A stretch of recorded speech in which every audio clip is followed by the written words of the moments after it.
What is confidence? And what does having confidence in one's ability to succeed in higher education look like?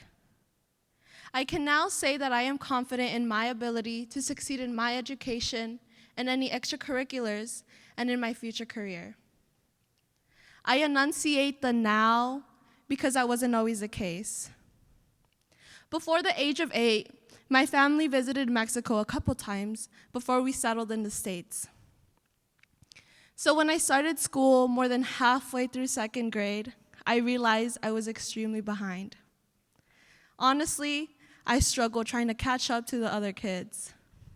And I felt so hopeless and defeated when I would struggle trying to memorize something or trying to understand something.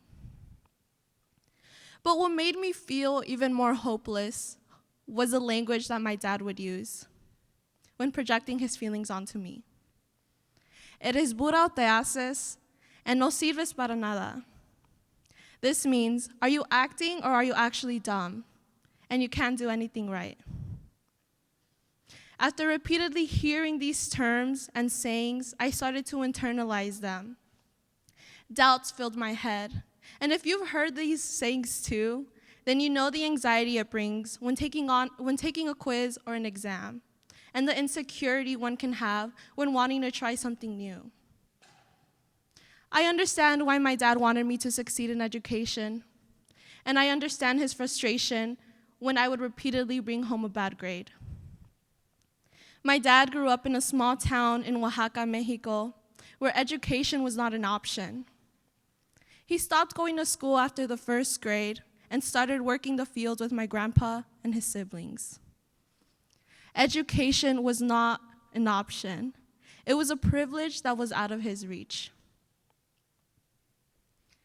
So, for me and for him, it was important for me to succeed in school. And I'm not gonna lie, it was hard. I had to do things like taking on challenges and having fear swarm my head, but I knew I could do it. My dad started his landscaping company when I was younger in Anaheim, and then he started all over again when we moved to the Coachella Valley. He sacrificed years of work to move my siblings and I to an area that provided us a better education. This past fall, I took a Chicanx class called Chicanx Families, where we explored in community the forces that shape Mexican-American families. It offered me the space to talk about my traumas that other students in that class could understand. And I realized the feeling of not living up to our parents' academic expectation is common. And the feeling of guilt that we're not making our parents proud or their sacrifices worth it is common. For our class project, we had to interview someone in our family, and I interviewed my dad. I learned a lot about him, and I also learned that he's extremely proud of me. I didn't realize I wanted to go to college until my 2nd year of high school. I remember talking to my cousin and asking her if she can figure out how I can get into Avid because I had no idea what getting into college looked like. I sat with the school counselor and we looked at my classes for next year. She said I should take honors chemistry, and I hesitated. I did not think I could succeed in a course I knew nothing about. But her confidence in my ability to succeed in a course I knew nothing about gave me the motivation to take on that challenge. And when I brought up a B- in my report card to my mom, we had a lecture on how I need to do better. And I started crying immediately because it was so hard to get that grade, and I put so much work into it. I didn't feel my hard work was being validated. I decided to have a conversation with her, and thankfully that helped.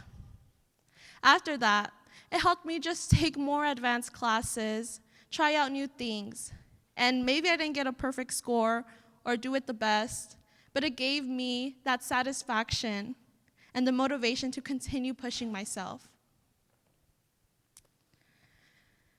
Healing the harsh words that I had internalized and healing my inner child was not fast nor easy.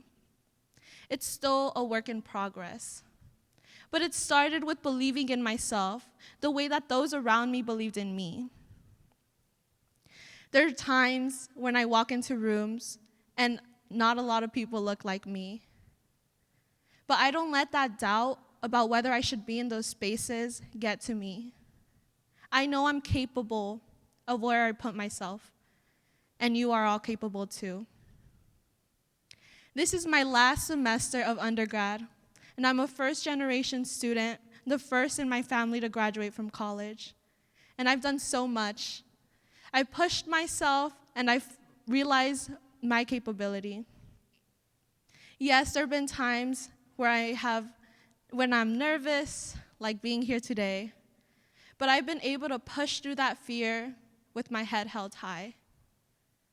So today I want to tell you all, don't ever doubt yourself when you're in spaces where the majority of people don't look like you, when places aren't accommodating to you, or when the people that are supposed to help you more in your academic success aren't doing so. Walk with your head high. Be mindful of the work that your body does.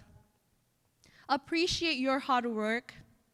Celebrate your successes, because everything you do is a success. Doesn't matter the size.